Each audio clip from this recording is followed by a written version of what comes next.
of the Institute.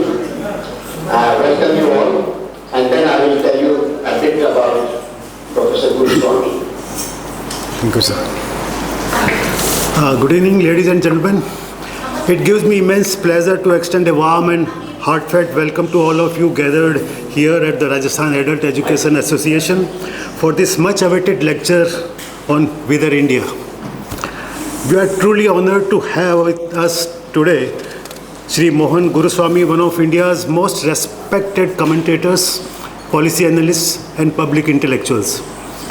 Over the years, Shri Guruswamy has contributed immensely to national discourse through his sharp insights, thought-provoking writings, and fearless analysis of India's political, economic, and social directions. His voice has been one of reason, clarity, and courage in times when our nation faces complex questions about its future. As we look around at the rapid transformations taking place in our country and the world, the question, whither India, could not be more timely. What path should India take? How do we balance development with inclusion, growth with justice, progress with peace? We are fortunate today to have Shri Guruswamy guide us through his crucial reflections. On behalf of Rajasthan Adult Education Association, I extend a warm welcome to you, sir, and express our gratitude for accepting our invitation to share your wisdom and perspective with us. Thanks are also due to our dear friend Mohammad Hassan Sahab and Shri Dev Kumar Dwivedi ji, who made your lecture possible. I also welcome all our distinguished guests who have joined us this evening to be part of this important dialogue. Let us now join in giving a round of applause to welcome Shri Mohan Guruswamy. Now over to Hassan Sahab. Since Gora Sahab has introduced you to Mr. Mohan Guruswamy, I need to elaborate on that one. We have circulated a leaflet for you in detail. So you read and you will find out the depth that he carries with him in terms of scholarship in economics, political science, and boundary issues. This is not a program I have initiated. This is a program conceived, designed, and made by Dev Kumar Dwivedi, our family friend. He is a MNIT graduate, a consultant, technical consultant in World Bank, our family member. So he requested that he had already met Guruswamy Sahab, and therefore he wanted to have his lecture here because he knows that we have been organizing several kinds of lecture in this program, in this institute. So it is a program sponsored by Dev Kumar Dwivedi. I am only the one जिसको normally कहते हैं दरी बिछाना इंतजाम करना and do the public relationship, and I am very glad that you people have come over here. I also want to welcome you. I am in touch with Professor Guruswamy through Facebook, and I am enamored by the span of scholarship that he shows on various issues and cultural themes. I haven't seen anybody. He could have been my teacher somewhere in the West or in the East. That kind of a veneration I have for him. And so it was a windfall for me that they could find him and persuade him. He could also persuade him because Mohan Guruswamy entertained him for 3 hours in Nizam Club, and he was overwhelmed by his hospitality. Well, he is known for hospitality, that we know also. So therefore, this is first time Mohan Guruswamy is delivering, in my reckoning, a lecture in Jaipur. So we are very happy, and you all came. Personal gratitude I express to you, sir. Just a second. I am very happy to see Sri Harsh Sethi, son of eminent P.K. Sethi Saab, a great man of Jaipur city or Rajasthan, and he was very kind to me in many ways, that I could persuade him one day to give a lecture for 3 hours before dinner in OTS. And speaking to him is an experience. Speaking to him is an elevation. And that's why when I heard, I didn't have a courage to meet him directly, but when I heard that he is his friend, I was very happy. Sir, welcome.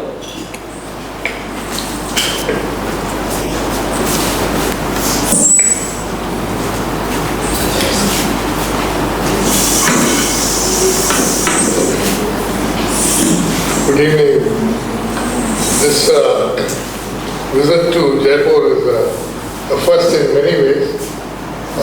It's actually my first visit outside Hyderabad in the last 6 years, because I'm pretty much after a massive surgery where I had my entire spinal column reconstructed after an accident, and in bed for a year, and then a heart problem, chikungunya. For 6 years I didn't leave Hyderabad, and so I cut all travel out. And the doctor said, if you go out, you must take your wife with you, because something happens to you in the night, your wife will take care of you. She'll call up somebody. So my wife's come today, and she's resting in the hotel. She said, look, getting up and coming at 6 o'clock to the airport is tiresome, and listening to you is going to be even more tiresome, so I will stay at the hotel. We both came here 50 years ago to Jaipur, just after we got married. And I remember Jaipur was a very different city those days. And over the years I've been coming to Jaipur, and Jaipur has grown exponentially. I used to be on the board of MNIT for several years, and this whole area has changed. Clark Hotel used to be in the middle of nowhere. So when once in a while I stayed in Clark, people say, oh, you're staying in the Clark?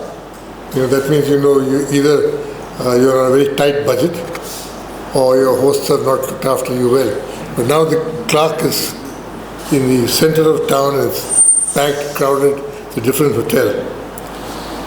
And it's nice to listen to people introduce you, because one of the secrets of, one of the perks of being a public speaker is that you get to hear nice things about you.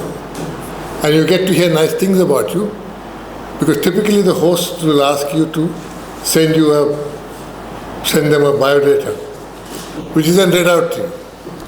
So I keep having these different biodatas, and I keep wondering what should I add here this time. But you don't hear in your biodata that this fellow has got a problem with alcohol, or he beats his wife, or he does things like that. But you hear nice things. So Dev Kumarji has got a very nice opinion about me, made from Facebook, and he was very persuasive for several years now to ask me to come to Jaipur. And he even came down to Hyderabad, where it looked like I was meeting an old friend. So I hosted a small dinner for him at the Secunderabad Club. Yeah. And we had since he came from Jaipur, full of ex-royalty, we had Nizam Clement for dinner with us that night, and he regaled Dave with stories about the glory days of Hyderabad. Anyway, the topic today is Whither India. Actually, my wife said you should call it Kidhar India. But anyway, Whither India. And my daughter said, are you sure you got an H in between? So I said, yes, the H is there. So I'll discuss in brief for a short time about what is happening in this country. And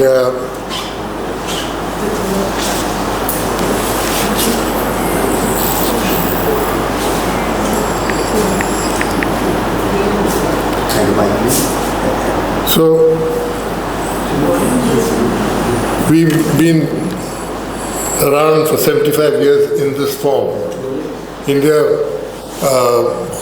was knitted together from a bunch of principalities and presidency areas, which we don't realize. We all now internalize India as a monolithic one. Now, but actually till 47, it was many. And this many is something unique which happened in the world. In time when people were fracturing, we were coming together. And this India which we had after giving away a part to Pakistan and a part to Bangladesh, to East Pakistan, was still the biggest extent of India throughout its history when it was one state, ruled from either Patliputra or from Delhi. So we inherited something which is quite remarkable. And the GDP in 1947 was 27 billion. Okay, charts moving up.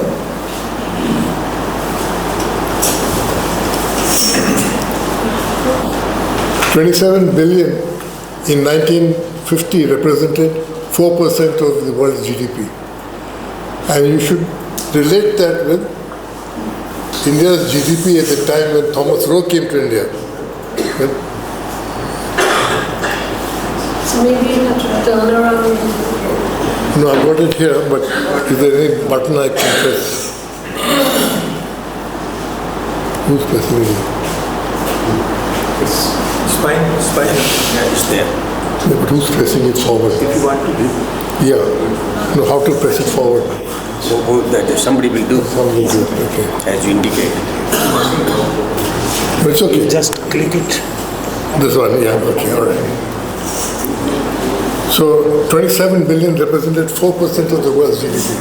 But relate that to 1620 when Thomas Roe came, India's share of global GDP was close to 28%.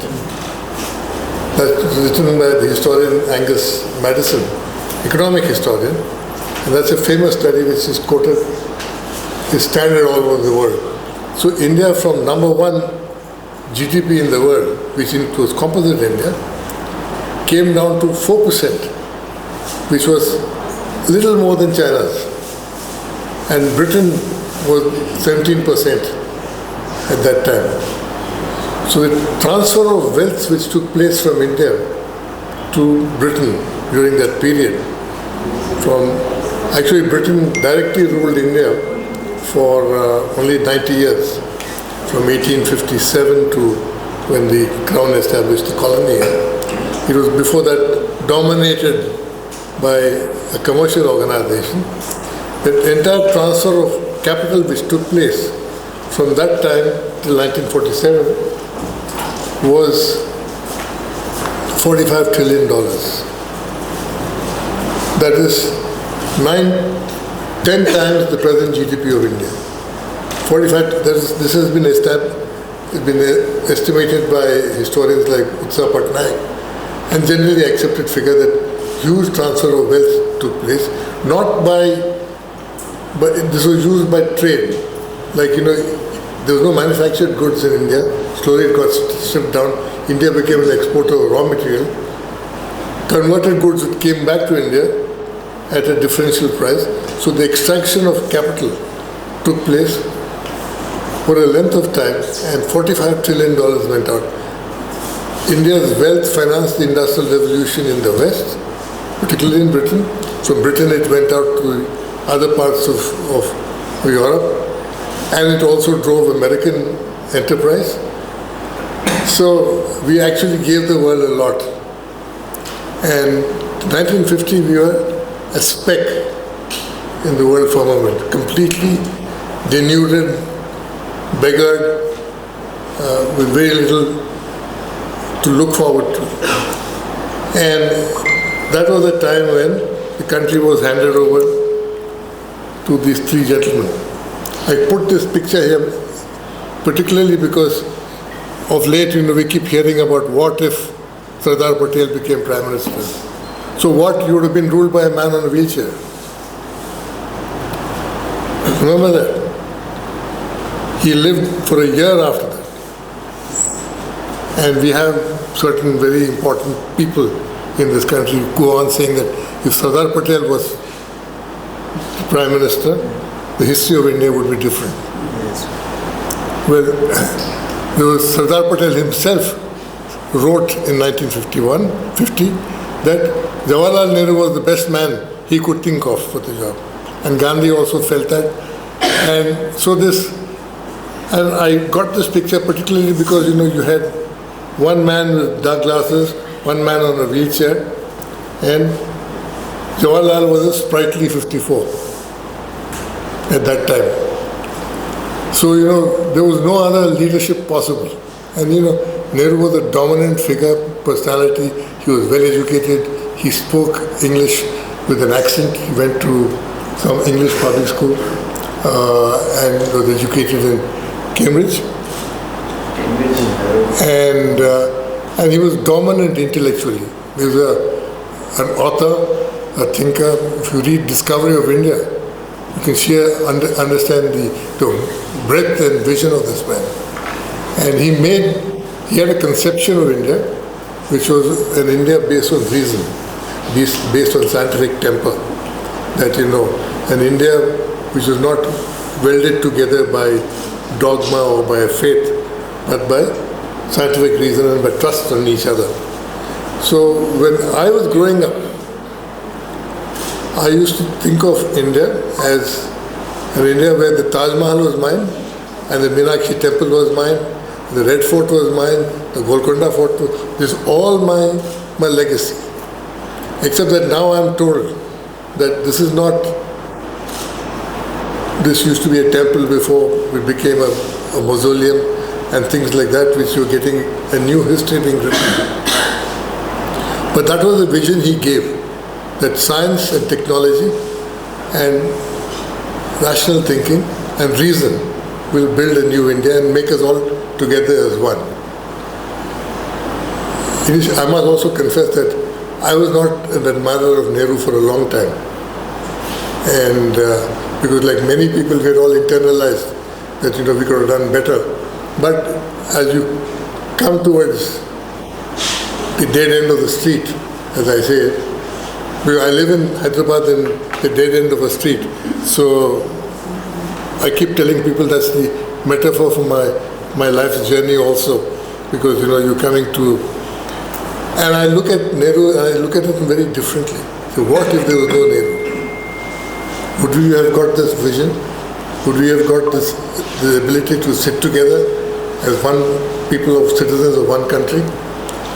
But anyway, during his period, India, if you look at the two graphs I've got behind, India grew from 37 billion in 1950 to 4 trillion last year. That's a growth of about 100 times over. The modest initial growth, and which well-known economists like Dr. Raj Krishna of the Delhi School used to call it the Hindu rate of growth. They said everything in India grows at 2.2%. Population grows at 2.2, the economy grows at 2.2, inflation grows at 2.2, everything grows at 2.2. So we call this the Hindu rate of growth. But actually it is not that bad. If you look at the graph which follows, you see the blue bar. It's always hovering around 4-5%. And very few countries, if you draw a graph over the length of 75 years, will give you that kind of a record. The old Soviet Union maybe would give you that kind of a growth. The Soviet Union enjoyed a continuous period of growth for 70 years. 7-0, never a recession, never a decrease, even during war. And the Indian rate of growth, except for a few years in between, was consistently good. And the terminal speed picks up in 1990. But whether it was due to reforms or whether it was in spite of the reforms, one still can't take a judgment call on it, because before reforms... Mohan Guruswamy, FaceTime video. Sorry, that's my time check. My daughter keeps calling, saying, you know, so ठीक है. So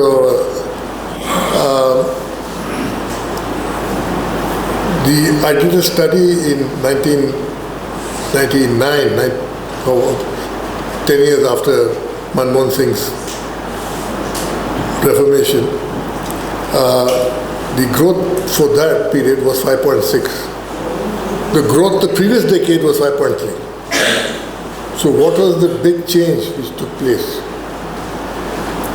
The big change which took place was the exponential growth of the Indian economy, industry, no doubt, trade, no doubt.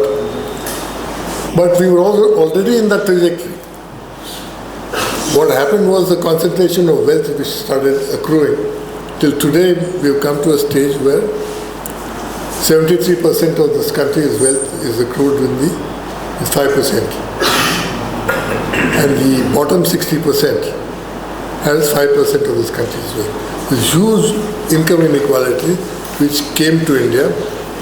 And actually, India has a Gini coefficient today of 0.68, which makes it the most unequal country economically in the world. This is something we have to think about, that you can last for some time with growth. It's like, there used to be a phenomenon we learned in university, I had learned, called the Hirschman tunnel effect. Albert Hirschman was a professor at California, was a sociologist, and he said nations move according to the tunnel effect. The tunnel effect was if you were stuck in two lanes of cars in a tunnel, and you're stuck there, you're not moving, then you're getting impatient after a while. Then you say that it's got to move. Then what happens after a while, one lane starts moving. Then you get impetuous, and so you get impatient, and then you try to jump your lane. When you jump your lane, there's chaos, because the traffic order breaks down. Orderly transition doesn't take place. So the economies also grow like that. And some people are growing, other people are watching and saying that mera number bhi niklega. There used to be an ad with Tata Cellular used to have an ad in the old days, ki mera bhi number niklega. So mera bhi number niklega. But if your number doesn't come, then they will break the lines, you will break order. So we're getting into a stage when I fear that you might see more disorder. And I was some years ago trying to do a study of how much of what is a democracy all about. A democracy is a system of governance where you condition people first, and then second instrument you use is coercion, is compensation. And the third instrument you use is coercion. In a totalitarian state, you use conditioning first, and after a while you use coercion. This question of compensation is third. But if you see in India, the number of instances where coercion is being used by the state on the people, and by the people on the state, and by people on people, and groups on groups, it's increasing exponentially. Actually, the number of incidences of public coercion in India exceeds that of China.